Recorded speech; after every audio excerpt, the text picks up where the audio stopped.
n'afa Nna na Nwa na Mmụọ Nsọ.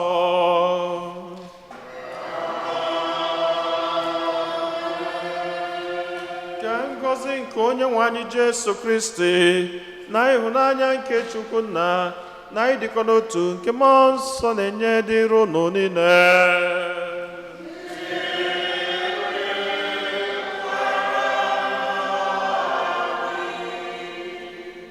Ụmụnne m na Kristi, tata bụ ụka nke abụọ n'oge eji eme ncheta ahụhụ nke dị nwe anyị Jesu Kristi. Anyị na-ekene Chineke maka ihe ọma niile nke ọ na-eme na ndụ anyị, maka odudu niile o duru anyị n'izu ụka gara aga wee dubata anyị n'izu ụka ọfụ, ụbọchị ọfụ na ọnwa ọfụ. Ka anyị na-ekene Chineke maka onyinye ndị a niile, ka anyị na-ewelụzi onwe anyị, na-ewele ezinụlọ anyị, na-ewele atụmatụ anyị niile na-eriri n'aka Chineke, wee na-ayọ n'ụzọ pụrụ iche ka ọnwa Maachị n'ụwa nke anyị banyere mala anyị niile mma. Anyị nwere ọtụtụ ebumnobi ndị ọzọ nke anyị ji gbakọta ọnụ n'aja Maasị n'ụwa, ka anyị natazi ya n'isi a na rụnye Chineke ebumnobi ndị ahụ niile.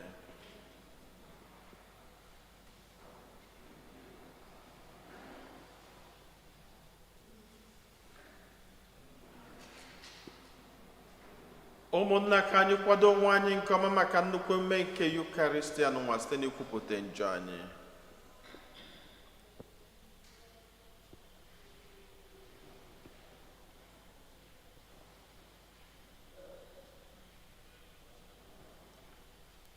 Ekwupụta m ngwa Chineke ji ike niile.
Chineke ji ike niile mere anyị ebere, gbaghara anyị njọ anyị, duru anyị na ndụ ebe.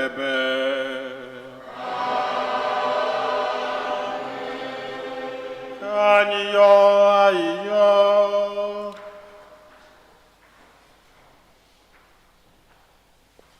Chineke nna anyị, i nyere anyị iwu ka anyị na-ege ntị n'olu nke nwa gị hụrụ n'anya, were okwu gị meghee obi anyị ka anyị chọta ụzọ nke otito gị. Anyị yọrọ nke a site na dị nwe anyị Jesu Kristi nwa gị, onye gị na-adị ndụ na-achị n'ịdịkọ n'otu nke Mmụọ Nsọ, otu Chukwu site n'ụwa ta ụwa niile.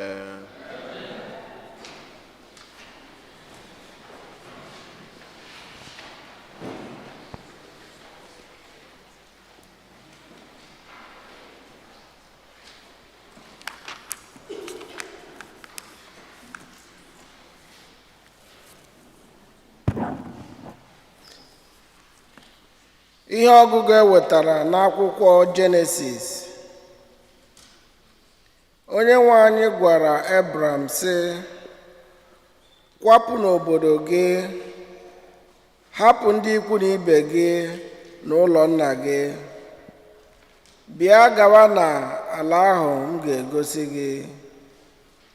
Aga m eme ka ị ghọọ oke obodo, aga m agọzi gị, bịakwa mee ka aha gị daa oke ụda, nke na ọ ga-abụ aha a ga-eji enye ngọzi.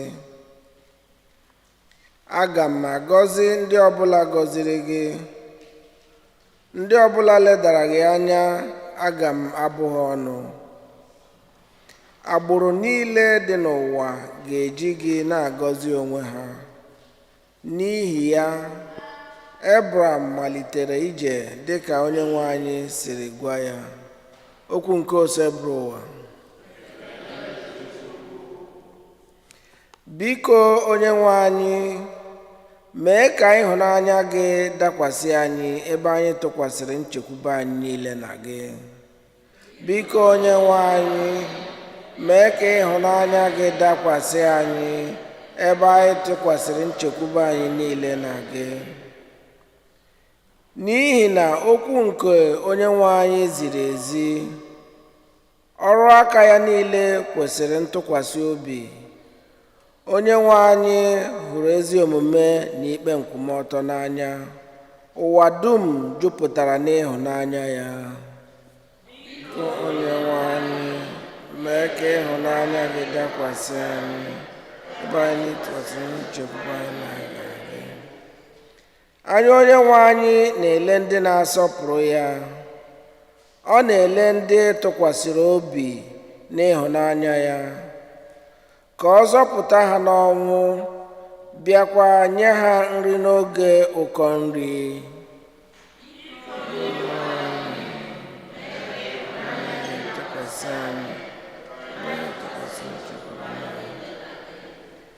Mkpụrụ obi anyị na-eche Onyenwe anyị. Onyenwe anyị bụ enyemaka mgbodo anyị. Onyenwe anyị, mee ka amara gị dakwasị anyị ebe anyị tụkwasịrị obi anyị niile na gị.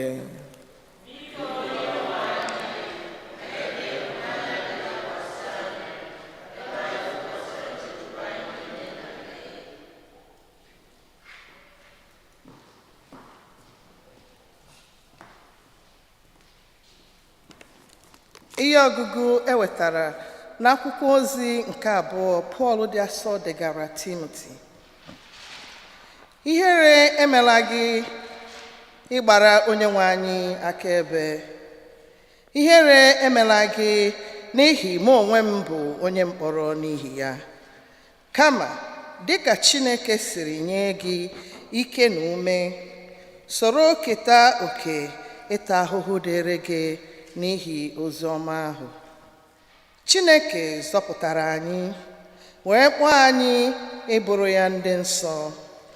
Ọ bụghị n'ihi ọrụ ọma anyị, kama n'ihi amara na nzube ya. O nyere anyị amara nke nọ n'ime Jesu Kristi tupu ekee ụwa. Ma ugbu a, o kpughere anyị amara ahụ site n'ọbịbịa na ngọzi nke onye nzọpụta anyị Jesu Kristi, onye mere ka ọnwụ ghara ịdị ire.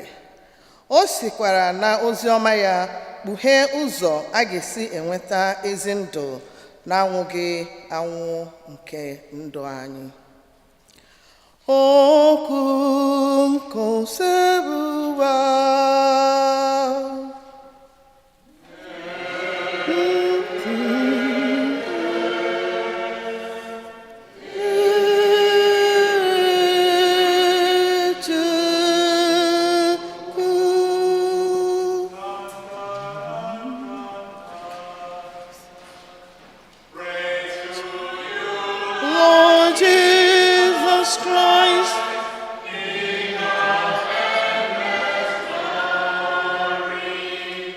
Praise to you, Lord Jesus Christ, in your endless glory. Anụrụ m olu nke nna ka o siri n'igwe ọcha tie mkpu sị, onye a bụ nwa m hụrụ n'anya, geenụ ya ntị.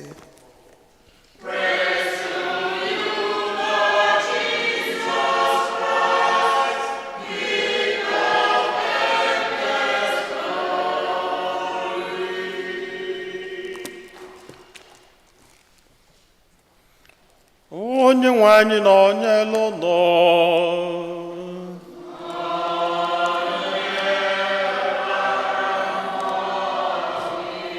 Ihe ọgụgụ nke ya si n'oziọma dị nsọ nke Matiu dere.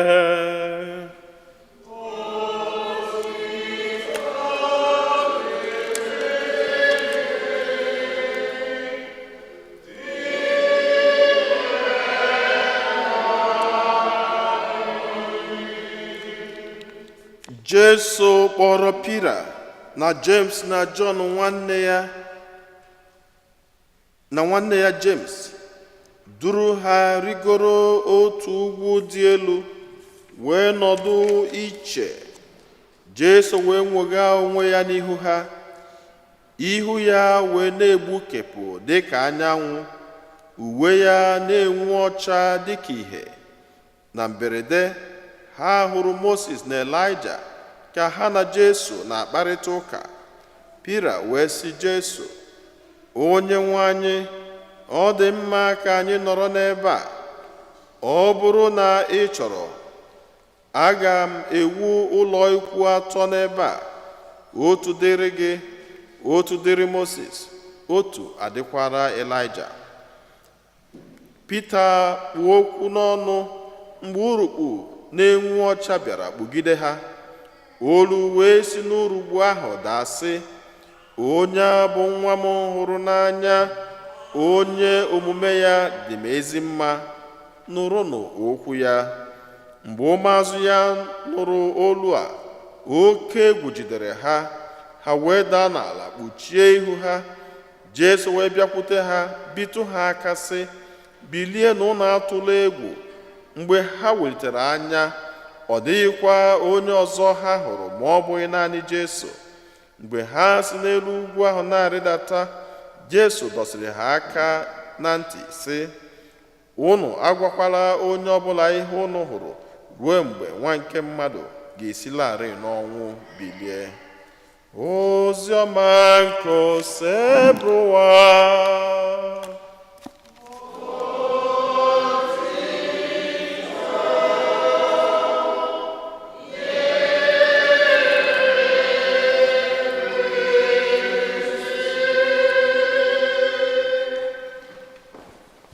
Otito dịrịnụ Jesu, onye jisi ike, onye gbakọtaghị alụ. Anyị ga-egburu gị ikpere, Chimo, anyị ga-egburu gị ikpere, tụọrọ gị mma.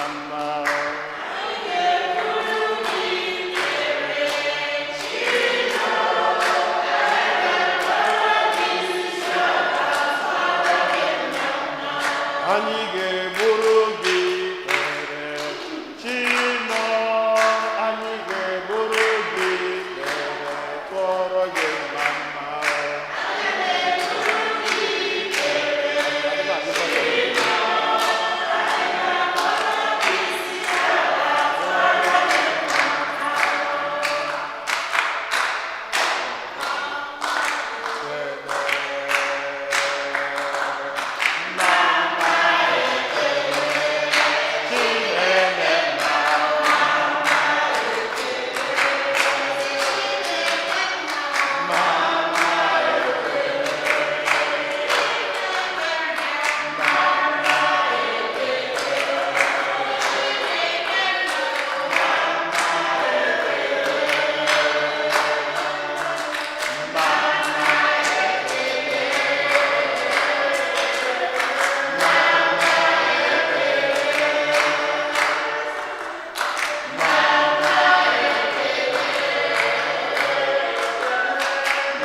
Chineke dubataga anyị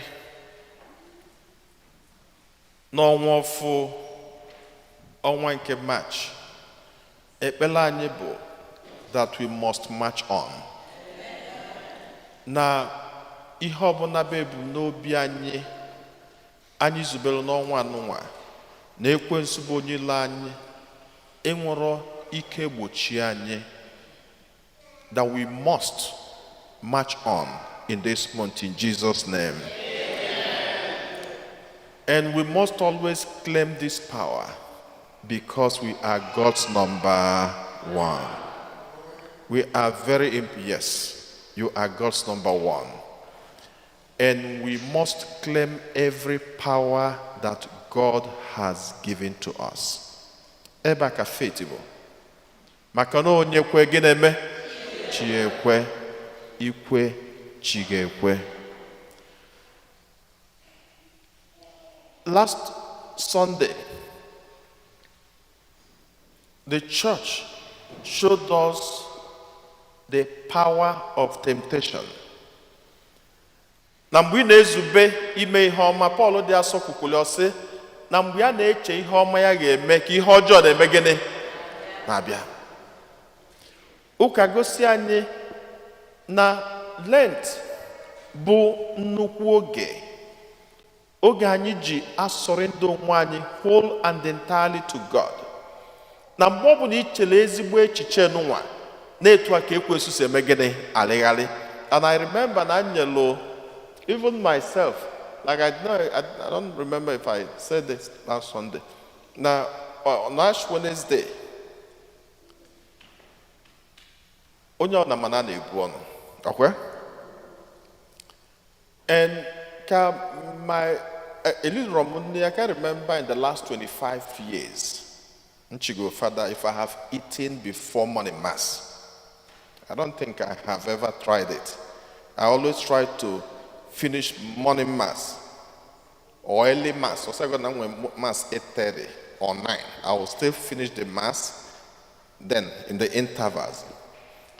So man, I was Ash Wednesday,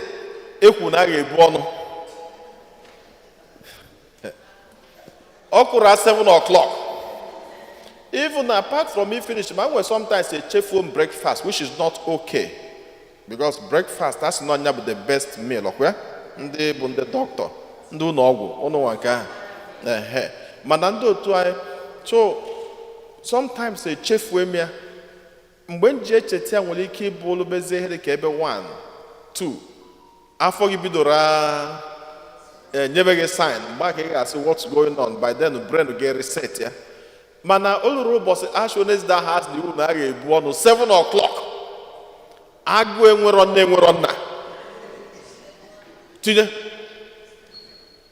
Whenever you want to do something good, is when the devil comes crawling. That's why the Bible said that the devil is prowling around like a roaring lion, seeking for someone to devour. Bible says, stand up to the devil always, strong in faith. Tata was second Sunday. Oka kuzigolanye last Sunday. Etu esi agbana ọnwụnwa maka ọnwa dị ebe niile. Oluota atọsi anyị na etu anyị ga-esi agbana hụzi ọnwụnwa ahụ n'ụzọ pụrụ iche bụ gịnị? Ige okwu Chineke. We say introduce Jesus say, this is my beloved son, with whom I am well pleased. And also again, listen to him. Genyante. Listen to him. There is no way you can stand up to the devil. There is no way you can face the challenges of life. There is no way you can defend yourself if you don't listen to the word of God.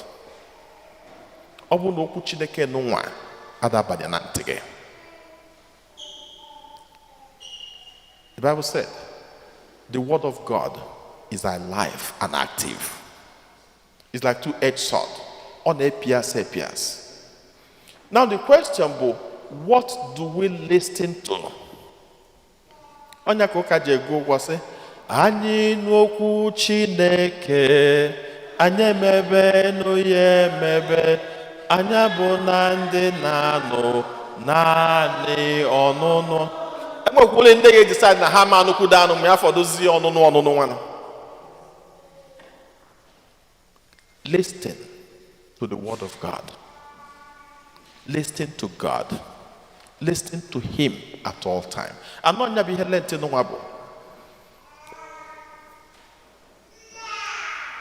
In this atmosphere, what do we listen to? Bible remains the key that guides us. Mana gịnị ka anyị na-ege? TV. Ihe Okeke kwuru. Ihe Okafọ kwuru. And sometimes when we face challenges, those things don't help us.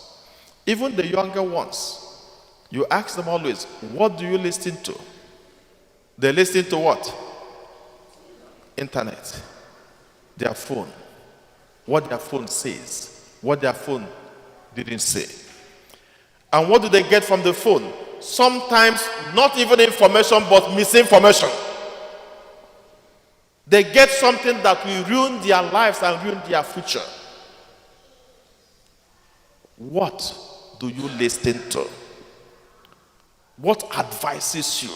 Who guides your mind? Who guides your brain? Who speaks to you? That does matter. Chineke kwesịrị ịda agwa anyị okwu. Onye ka o jesi na Lent nwa geenụ m ntị. Listen to me. Mgbe Peter fụrụ ihe ọma sị na Jesu bịa, o nwụghala enwugha. Jesus turned. Peter sị ya na anyị ga-achọ ka anyị lụọ ụlọ ito ebe a. Ofu nke Moses, ofu nke Elijah, nke ọzọ nke gị bụ Jesu. That was a very smart move. Maka na majụ onwe m, why did Peter not count himself? He did not count himself probably because no man n'ebe ọ bụ na Jesu Kristi nọ n'ebe a ka ya mere gịnị ka ya nọ. And that is what the church wants us. Wherever God is should be where we are. Mana mgbe Peter fụziri nke bụ nke, mgbe ebe niile nwugharịrị urukpuru dị ebe niile okwu si n'elu, ndị nwanụ chọrọ ibizi n'elu ugwu gịnị mee? Onye ọbụla koji onye ọ na dinazi ya n'ala. Uche ha bụ ngwa anyị achọrọzi ịnọzi. Take us back. The word of God keeps us alive. Ị bịa n'ihe ọgụgụ nke abụọ, egosi anyị ebe Paul na-agwa Timothy, oyibo sịrị na whenever you face hardship, have a recourse to the word of God. Etu iru anyị dị iche iche, etu akwa ka nsogbu n'ọla anyị n'ụwa n'ụwa si dị iche. When you face challenges, where do you run to? Who has your ears? Who speaks to you? The word of God should be a key. Onye melo inene n'ụmụaka obodo a, enwelu few trainings enwelu na on suicide prevention. Sometimes when people have hardship, they resort to self-pity. Sometimes they resort to self-destruction. And sometimes their brain runs into something that should not be. Enwelu n'obodo n'ụwa mana ofu ihe na-ekene Chineke bụ na ndị Igbo na I can with that privilege based on ọzụzụ azụrụ anyị na be anyị maka anyị afụkataghị afụ as na enwe ebe ọ ga-abịa ịtalụzi afụ, enwere ụdị ọ ga-abịa ịfụsị isi na nke a bụ gịnị ofe nkụpụ na anyị ataghị afụfụ karịrị ihe bụ afụfụ ebe a. That's why whatever shock we get here, we try to figure out how to succeed. But it is not always the case with ụmụaka ndị amụrụ ebe a. Even though na anyị dịkwa privilege because of the training na etu anyị si ekwu okwu, brain ha na-reset. Mana imagine ndị abụrụ ndị azụrụ n'ụlọ ụka ha na-enweta the word of God, then ndị abụrụ ndị enwero typical Igbo parents nwere etu esi akụziri gị ihe mgbe ị chọrọ ịnụ mgbe ị chọrọ ịnụ ị ga-eme gịnị ị ga-anụ ya. When they face hardship, and then with the internet ha na-anọ na ya mgbe niile, they can be so depressed to the extent of thinking to harm themselves. A lot of them, even in my church, the same situation, because people don't handle hardship very well. Nyaka Paul, their son, and Timothy ran away from his master. Paul, what you are tears were say, go back to your master, Onesimus. When you see hardship, Tanya Bafofo, stay na mala Chineke.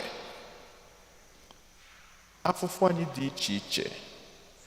Bring God into your challenge, both marital challenge, both training your children, both the atmosphere in our whatever problem, even health. So many of us were health challenges. And when something Madu sent them about health.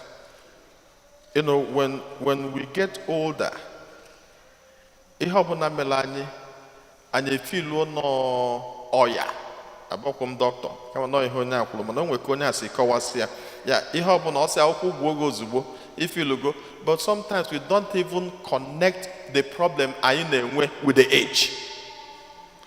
It's also ha na-afụ bụ ọya mana ya na-afụ anome ịgbapụzi ọsọ because we are not ready to take any hardship. Ịgbapụzi ọsọ jede ekpokọrọ ọgwụ ije weta ọgwụ nke a ka egwuọ nke a ogbuo nke ọzọ iwerukwuo nke a tinyekwuo n'elu nke a. By the time ịṅụ complications, life is changing. How do we handle hardship? How do we handle challenges? How do we handle difficulties? All the very, very important. And that's why we need God, so that we can be able to explain our challenges, our difficulties in the way of God. Maka n'inwe ha ike ọnya ka ndị Igbo ji asị na ndo ada anọya mana ndo na-emedo obi. If you have the word of God around you in your moments of challenge, the word of God will be calming down your nerves more than when you don't. When you don't translate things in the sight of God. That's why Jesus said, listen to God. And we saw also in the first reading, Abraham gelu Chineke ntị. Chineke je kpọpụta ya n'etiti ụmụnne. At that point, his name was Abram. Ọ kpọpụta ya wee sị na a ga-eme gị a nation separate from these people. Ka ị dị iche na ndị ọzọ. What did Abraham do? He listened. He listened. The question bụ na Lent nwa kedu onye ị na-ege ntị? Ị na-ege Chineke ntị? Do you pray over your situation? Do you allow God to speak to you? Do you allow God to inform you? Do you allow God to guide you? When there is huge difficulty, challenge, do you face Him and speak to Him and allow Him to inform your mind and your heart? This is my beloved Son. Listen to Him. Amen.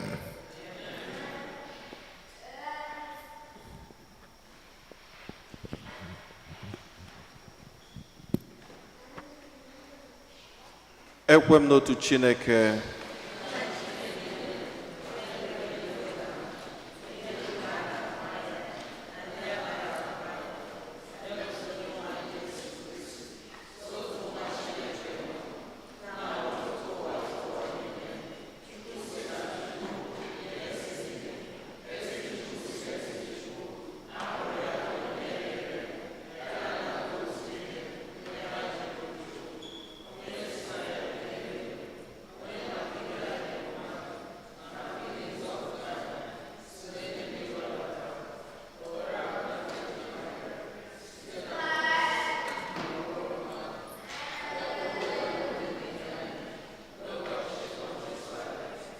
taa afụfụ ọnwụọ enye ya.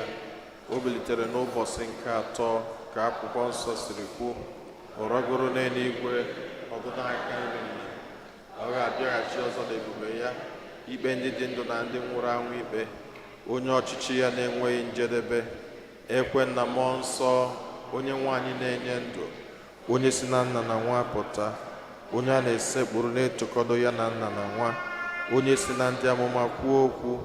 Ekwe m n'otu nzukọ nsọ Katọlik na apọstọlik, ikwupụta m otu baptizim nke mgbaghara njọ. Ana m atụ anya mbilite n'ọnwụ ndị nwụrụ anwụ na ndụ ụwa ga-abịanụ. Amen. Ekpere nke ndị kwelụnụ mmadụ ịtọ ga-edu anyị n'ekpere. Chineke onye fụrụ anyị n'anya, anyị na-achọ ịbịakwute gị n'ụbọchị tata, ịkụziri anyị n'ụzọ pụrụ iche ka anyị na-ege gị ntị mgbe niile. Anyị na-achọ iwere ọnọdụ anyị niile, ezinụlọ anyị niile gosipụta gị. Anyị na-ayọ ka isi kwuazụ n'okwu gị nke ụbọchị tata, duzie anyị n'ụzọ kacha mma.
ka nnatazie isi ya nara onye Chineke ebumnobi ndị ọzọ niile.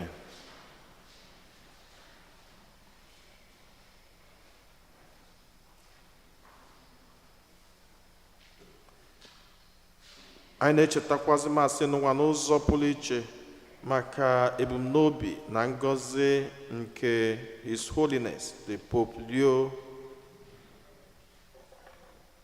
the 14th. Ọ bụ ndị charismatic group na-ayọ kpere n'ụwa.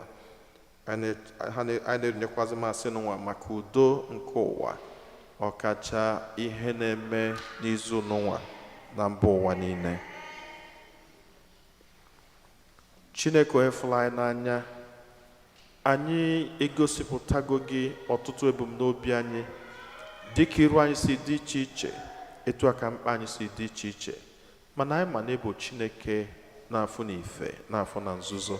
Anyị wee na-ayọ ka igbuola anyị mkpa anyị niile, ebumnobi anyị niile, mekwanụ ka anyị na-anụ okwu gị mgbe niile, mee ka okwu gị bụrụ ihe ga na-eduzi anyị ọpụpụ anyị niile na mbata anyị niile, ka okwu gị bụrụkwazi ihe ga-enye anyị ike nke anyị ga-eji wee na-alụ ọlụ wee na-ebikwazi ndụ anyị n'ụwa n'ụwa.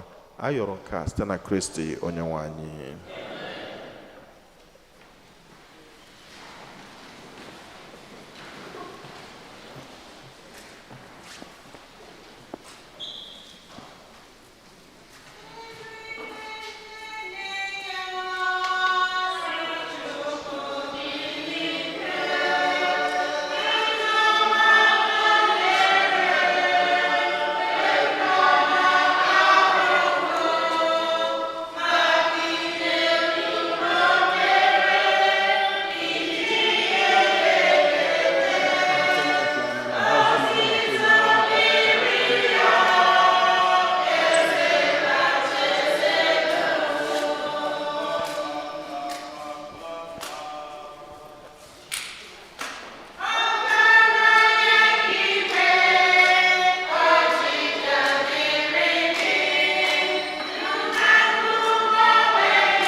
Rịọbanụ ụmụnna m ka aja mụ na unu na-achụ bụrụ ihe ga-asọ Chineke ji ike niile nara nụ.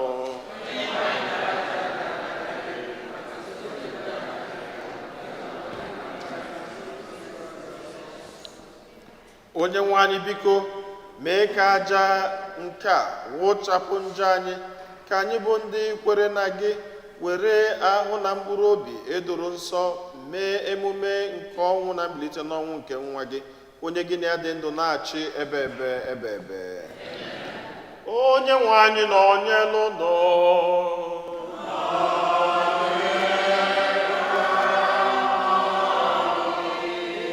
bilite n'obi ihe nọ.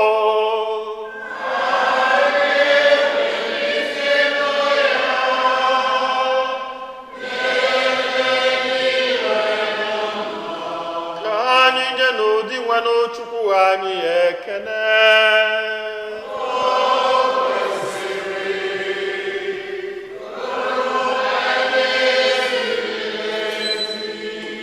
O kwesịrị ezi bụrụkwa ihe ziri ezi na-azọ ndụ na anyị ga-enye gị ekele oge niile na ebe niile, o nna dị nsọ Chineke jike niile onye ji ụwa tụ ụwa site na Kristi dị nwe n'anyị, n'ihi na ọ bụ gị nwa tiri ndị nke gị iwu iji aṅụrị na obi dị ọcha were na-akwado afọ ọbụla maka emume nke Paska.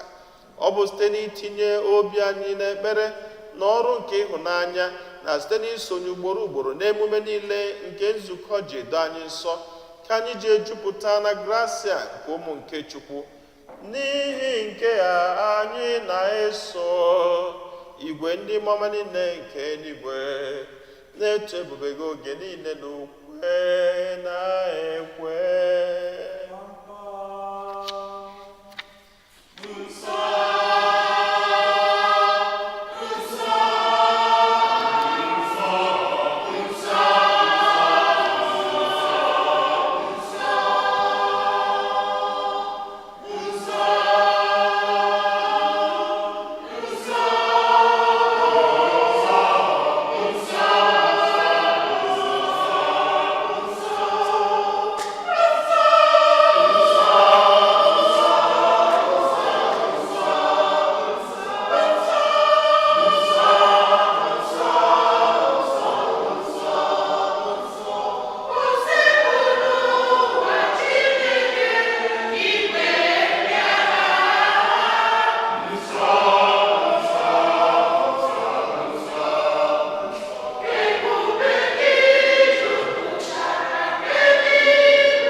Nna anyị dị nsọ ezie sọ gị na-edo ihe dum nsọ, anyị na-arịọ ka ido onyinye ndị a nsọ site irukwasa ha mmụọ gị ka ha wee ghọrọ anyị arụ n'ọbara nke onye nwe anyị Jesu Kristi, onye bịara tupu edunye ya n'ọnwụ nke o jiri aka ya wee nara owere achịcha nye gị ekele na otito nyawa ya, nye ya ụmụazụ ya sị, naranụ nke a rienụ ya ọnụ niile, nke a bụ arụ m nke a ga-eduru nye maka ụnụ.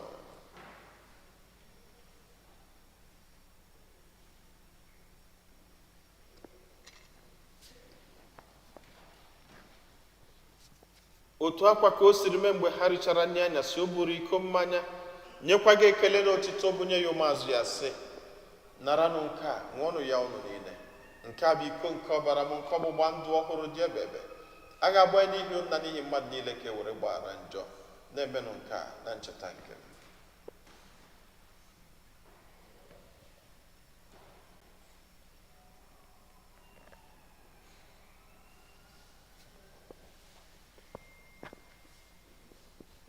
Ka anyị kwupụtanụ n'ihe omimi nke okwukwe anyị na-eme ugbu a.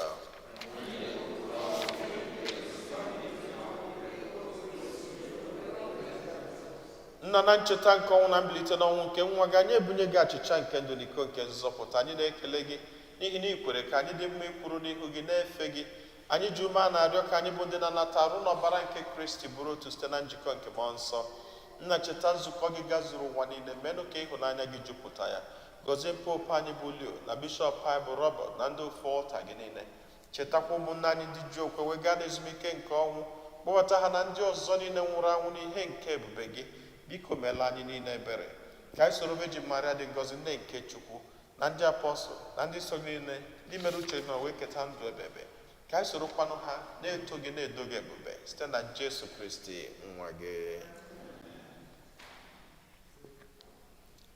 Ihe niile kere eke na-eso ya bụ Kristi, na-esikwa n'ime ya na n'aka ya, na-edikọ n'otu nke mmụọ nsọ, na-enye gị bụ Chukwu nna ji ike niile, nsọpụrụ na otito niile site n'ụwa tụ ụwa niile.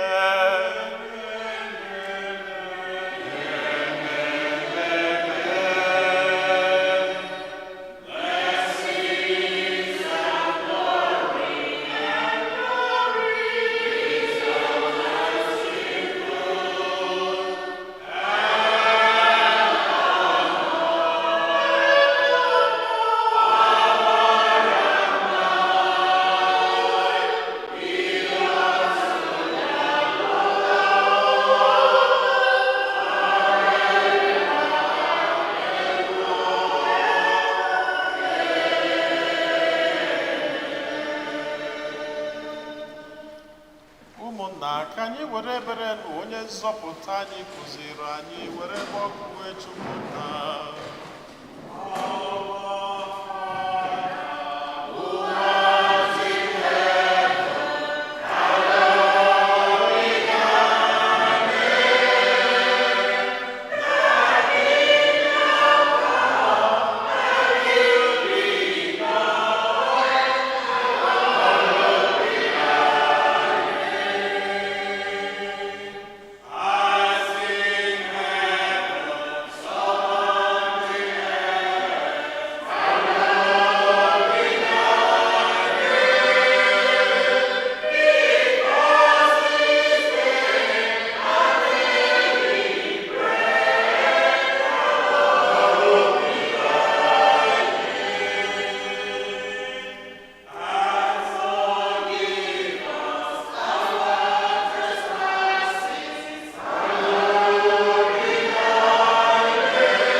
zọpụta anyị na-arịọ gị osebụrụwa n'ajọ ihe niile, were ebere nye udo n'oge nke anyị site n'inye aka ebere gị ka a zọpụta anyị niile na njọ oge niile. Anyị were gbanahụ nsogbu niile, were nchekwube dị nsọ na-atụ anya maka mbịaghachi nke onye nzọpụta anyị Jesu Kristi.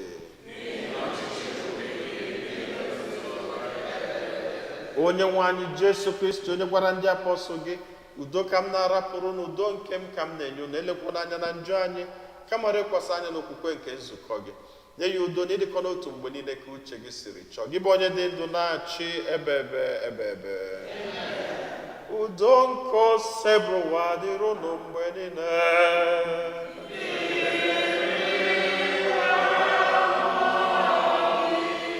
Enyemaka gị ezigbo nwanne, enyemaka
Ece Agnus Dei, ece qui tollis peccata mundi, beati qui ad cenam agni vocati sunt.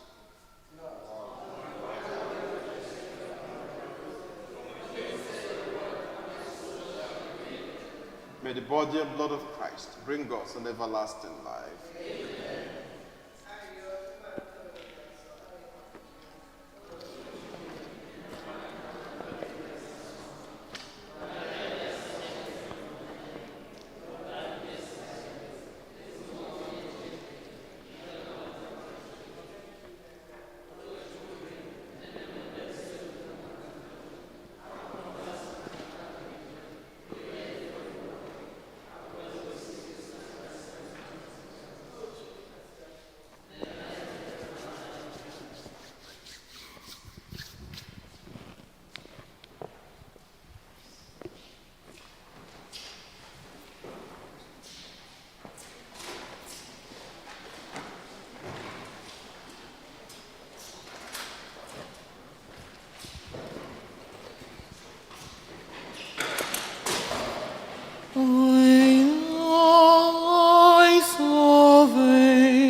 For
ka anyị ya iyo.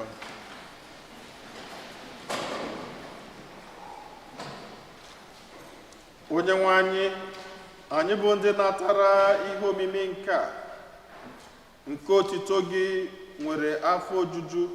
Anyị na-ekele gị n'ihi na ibidola n'ụwa were ya nyebe anyị oke nke anyị ga-eketa n'alaeze eluigwe. Biko nara ekele nke a anyị na-enye gị site na Kristi Onyenwe anyị.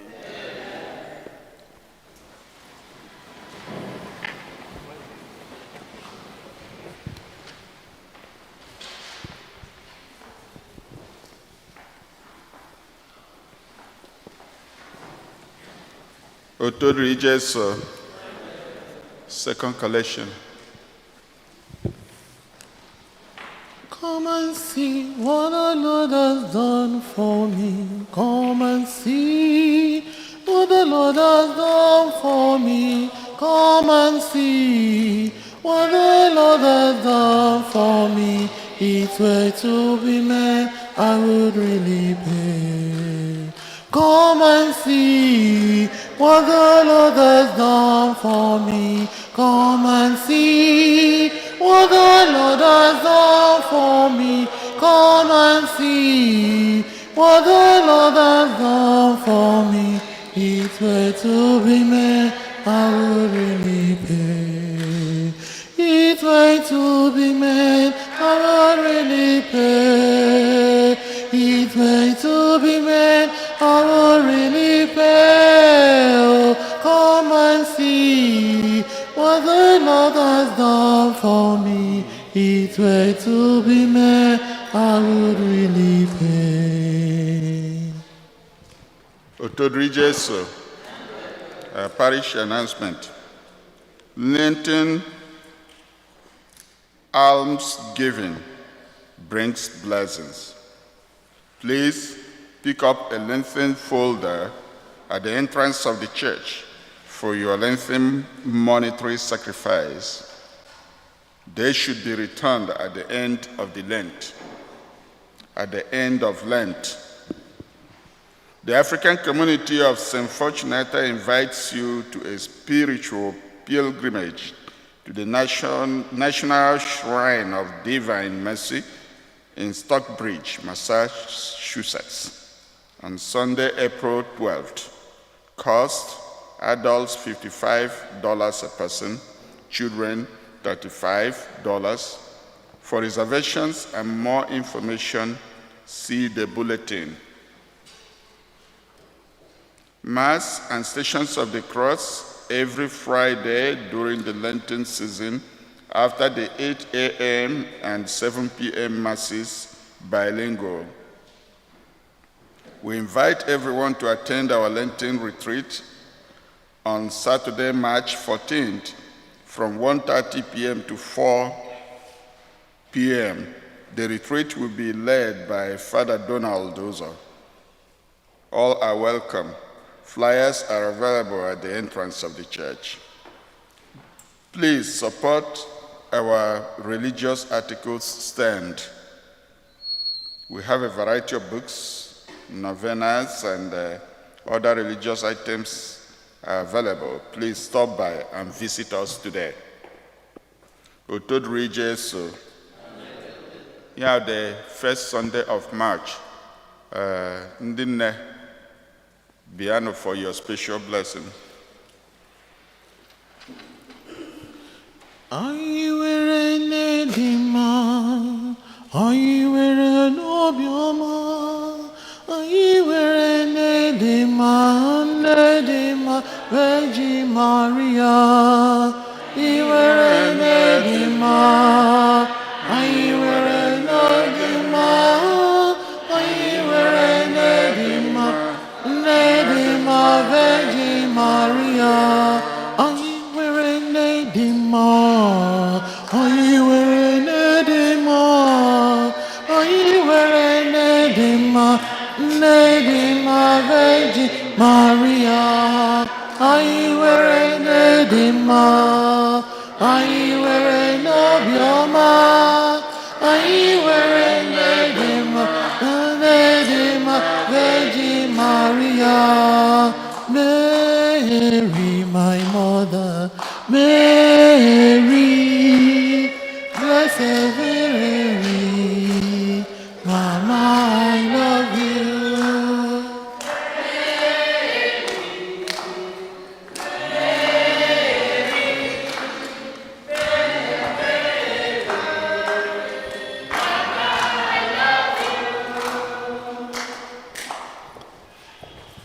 Enyemaka anyị dị n'afọ a dị nwenụ. Osebruwa n'ụlọ anyị. Osebruwa nọ n'elu nọ. Chineke onye fụrụ anyị n'anya. Anyị na-ekene gị n'isi ụmụ odibo gị nwaanyị ndị ya niile. Ndị na-alụ ọlụ nke izubelu ha n'ọtụtụ ezinụlọ anyị. Ndị na-enye aka n'ụzọ pụrụ iche ịzụlite ụka gị site n'ịzụlite ụmụntakịrị ha niile. Eze nke ebube, ọlụ n'ụwa kara aka, ọlụ n'ụwa sikwazịrị ike, because so many of them are facing challenges in doing this job that you have given to them. Anyị na-ayọ n'ụzọ pụrụ iche ka ị nekwasị ha niile anya n'ofu n'ofu. Dịka iru ha si dị iche iche, etu aka mkpa ha si dị iche iche. Mana ịbụ Chineke na-ene anya n'obi, ịma mkpa anyị karịa ka anyị bụ onwe anyị. Anyị wee na-ayọ ka igboro ha mkpa ha niile, ka ị gọzikwazi ha n'ofu n'ofu. Ndị nọ na nyanya nyekwanụ ha arụ isi ike. Ndị obi na-ekoropụ kasie ha obi. Ndị aghọtarọ ebe ha na-eje, gosi ha ụzọ kacha mma ha ga-esi wee na-ebi ndụ. Gọzikwazi ndị di ha, mee ka ha na-afụ ha n'anya, mee ka ha ncha na-alụkọ ọlụ dịka ofu n'ezinụlọ ha. Chineke anyị na-ayọ, anyị na-ekwe gị nkwa na mgbe ị na-eme ihe ndị a niile na ndụ ha, ha ga na-ekwupụta na-agwa ndị mmadụ n'ezie na gị bụ Chineke dị ha mma. Wee na-asị ka ị gọzie ha n'afa Nna na Nwa na Mmụọ Nsọ. Ọ Lent ka a nọ. Lent ada efe mmiri nsọ. So ka m fezie unu mmiri nsọ.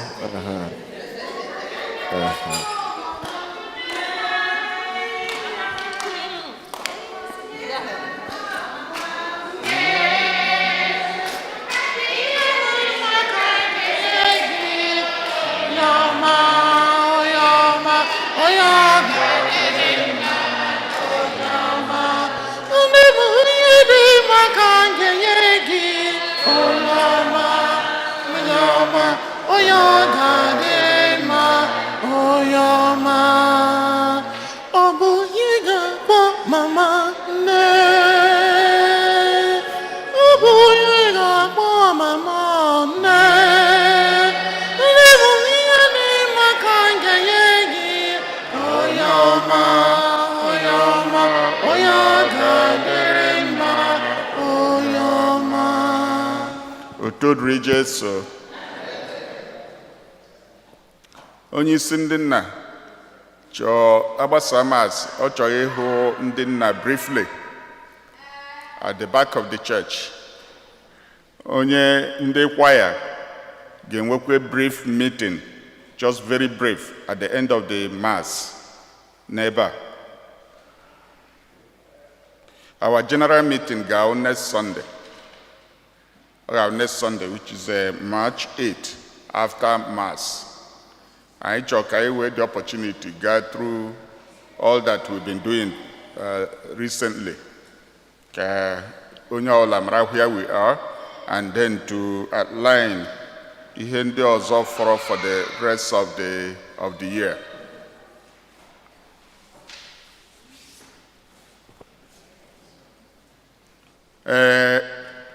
Our PRA created the Committee of Friends platform for our late brother, Ndubi Sibe. That we've been getting questions. Even some people are saying, oh, Nahemena Committee of Friends for him somewhere else and all that. But this is a matter of what we have to do in our church, in our community, according to our agreement. So whether many balls or this one is different. I'm an agreed donation I question where to the family, and that donation has to be raised within our community, and I may agree that we raise it by means of forming this committee, which please go to the link, PRO forward, to join the link to get on there, because that's how we know who is participating in something like this. We are not going to force anybody, but at the end of the day, list in there they are available for references, just in case. So, our invitation, Dr. Charity Okeke forward Maka Event Center Hagemepe. After na our platform, please go there, look at the date again. I think it is on March. Okay, please go back, make reference. That looks like something that we will all benefit from time to time. So go there and survey the area just in case you need it. We may all be needing a place like that sooner or later. So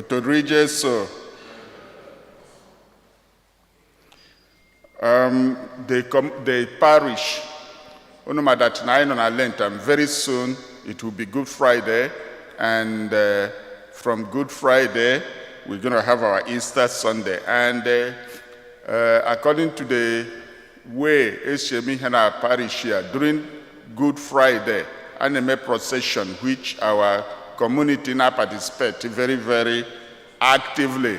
So we got a letter from the parish for Good Friday procession, which will be on April 3rd. They said that they would greatly appreciate our participation, just like we do it before. And Hageni, our youth, they're appealing to our youth. Not participating, but we need some of those, our youth. Some of them are in college now, they are out. So I joined the Ozokwa to come and join. As time goes on, I'm going to get the names of the people they want, like up to 18 people, the youth, and in the GK Ibuhen, and they're gonna coordinate during the procession.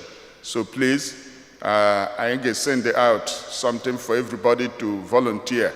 Ndine before, please be prepared to be part of it also. So, any birthdays this weekend or this week? Yeah? Okay. Bro Solo.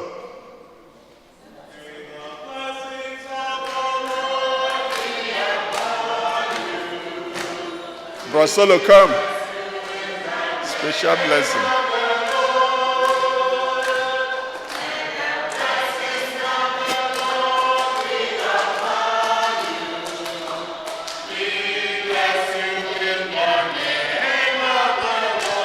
Happy birthday!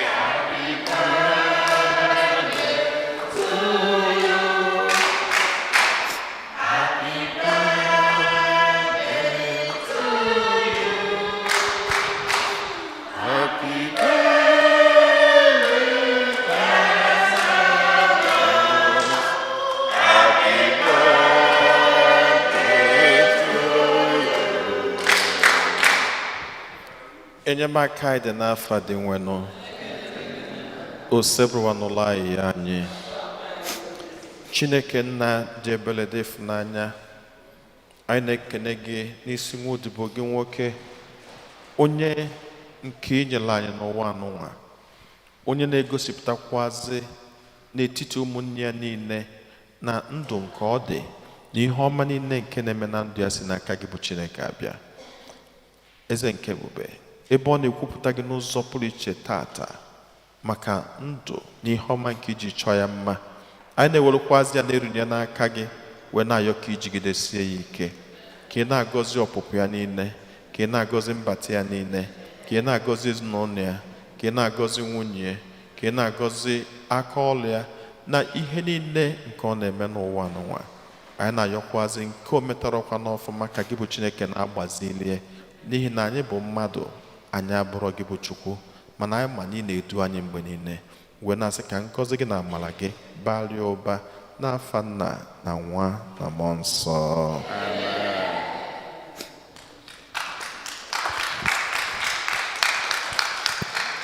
Otodri Jesu.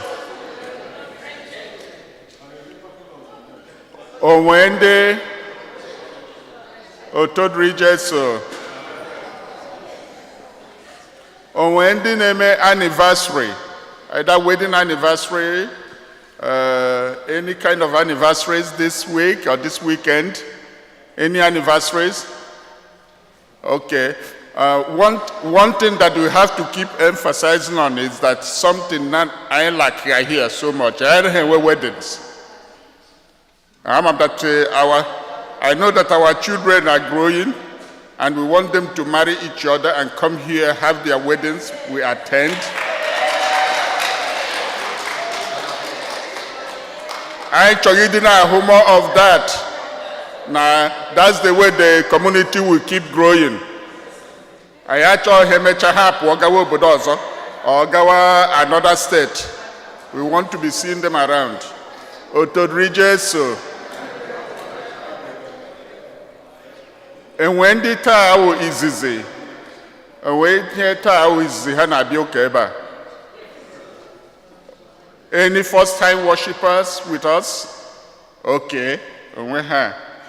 All right, in the birthday, nobody told me anything, but when I need a rent check, last time, I think Ulama is one of them. So I say can't go anything, no. All can sunshine in the queer. Otodri Jesu. So after the meetings, please, about Samas, this discussion, all the brief but important. And then all got the quite brief. So then we go to the, thank God, the weather looks not so bad. So we will go to the parking lot. Otodri Jesu. Have a great Sunday. The mass service. Thank you so much. Solomon. No enji mechi ọnụ na-eche mgbe nwe ihe gwalụ nna. Rosa,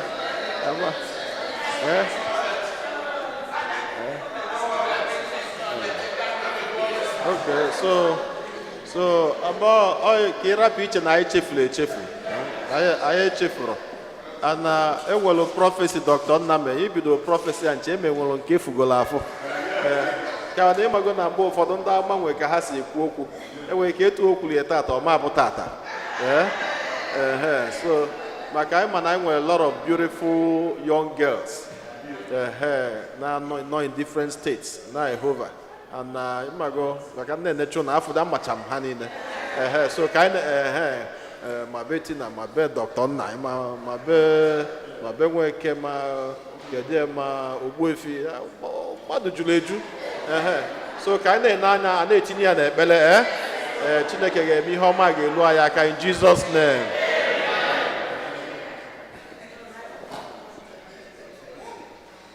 Onye nwe anyị na onye lụlọ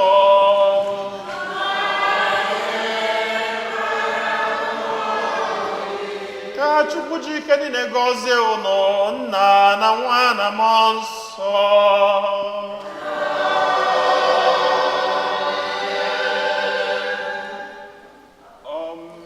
School meeting for next Sunday. Did you? Okay. Nabano misa gosigo.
praises. Please sit for a brief meeting.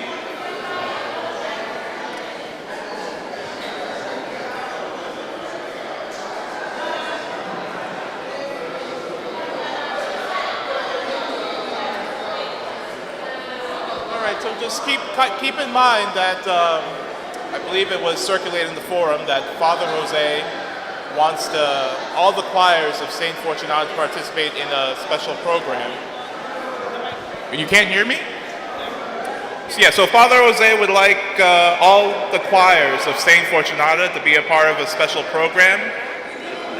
Do we have a date for that?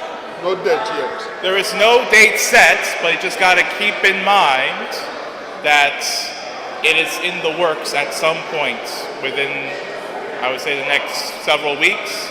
So once we have more information on the dates and the logistics, then obviously we'll have to prepare with choir practice. We want to participate in it. Well, yeah, and that's the question.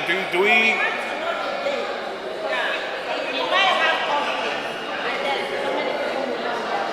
Yeah, so I think.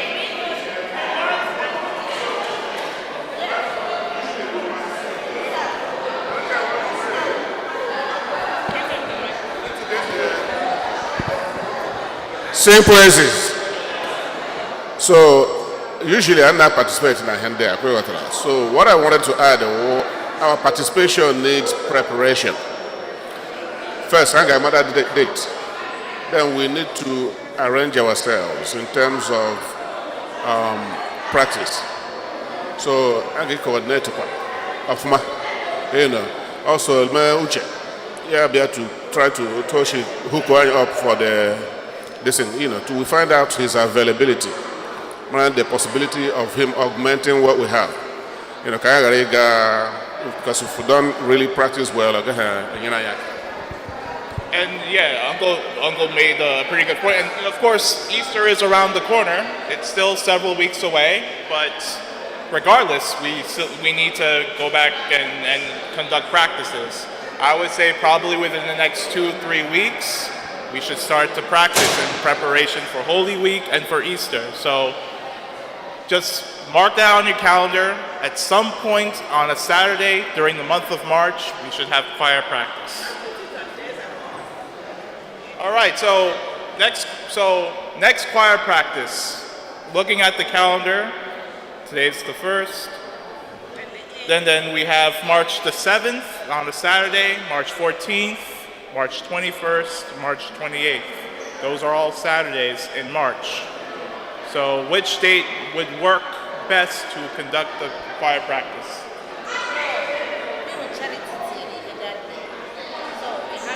Yeah, it's only a couple hours.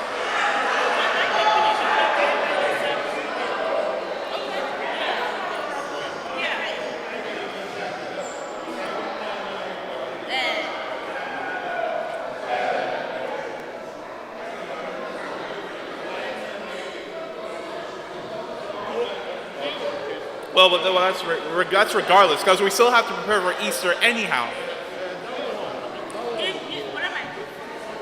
That one would dinary. So it's a huge, in different parishes get with it. But coincidentally, St. Fortunata ain't a choir.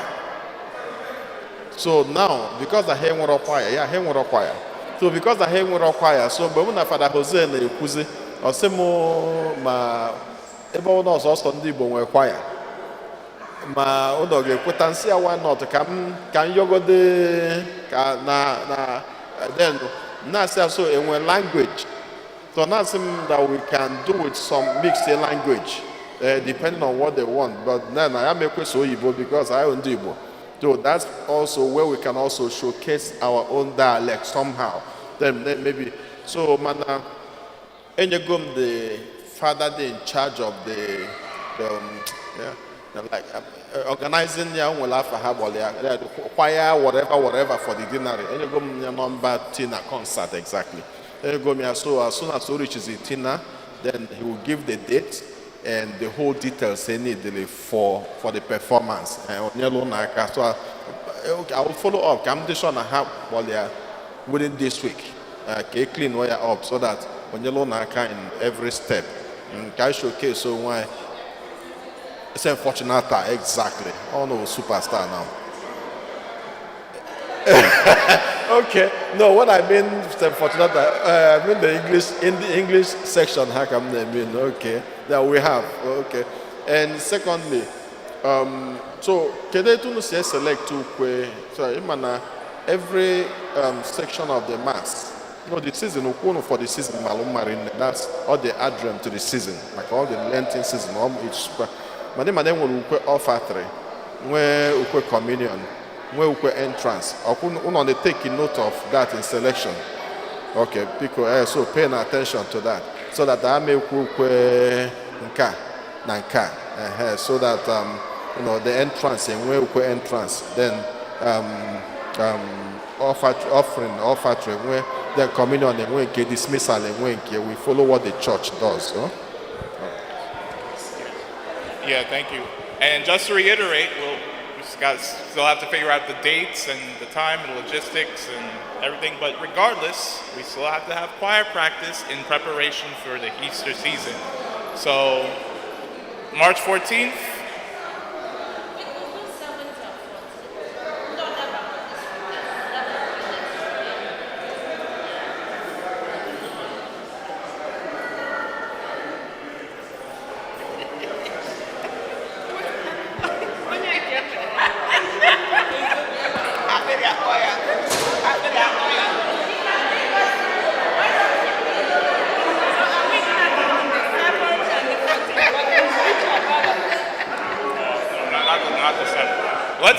Let's do the 14th and the 21st. So I'll put in the forum. That gives time to make the appropriate arrangements to get a venue.